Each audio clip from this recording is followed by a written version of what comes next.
நிலக்கோட்டையில் தேர்தல் பரப்புரை மேற்கொண்ட கனிமொழி எம்பி. திண்டுக்கல் மாவட்டம் நிலக்கோட்டை சட்டமன்ற தொகுதியில் திராவிட முன்னேற்றக் கழகம் சார்பாக அறிவிக்கப்பட்ட வேட்பாளர் நாகஜோதியை ஆதரித்து பாராளுமன்ற உறுப்பினர் கனிமொழி பிரச்சாரம் செய்து வாக்கு சேகரித்தார்.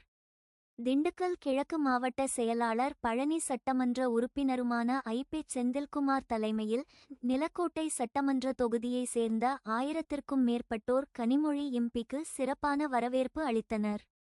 திமுக வேட்பாளர் நாகஜோதி ஆதரித்து பேசிய கனிமொழி எம்பி திராவிட மாடல் ஆட்சியில் கடந்த 5 ஆண்டு சாதனைகளை எடுத்துரைத்து பொதுமக்களிடம் வாக்கு சேகரித்தார்.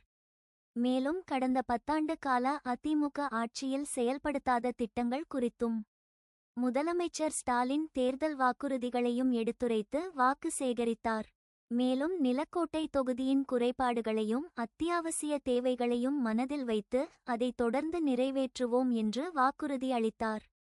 இந்த நிகழ்ச்சியில் நிலக்கோட்டை சட்டமன்ற தொகுதிக்கு உட்பட்ட ஒன்றிய செயலாளர்கள் கரிகாலபாண்டியன், மணிகண்டன், கனிக்குமார், சவுந்தரபாண்டியன், கே. முருகன், பேரூர் செயலாளர்கள் ராஜாங்கம், ஜோசக்கோவில் பிள்ளை உள்ளிட்டோர் தலைமையில் சுமார் 1000கணக்கானோர் கலந்து கொண்டனர்.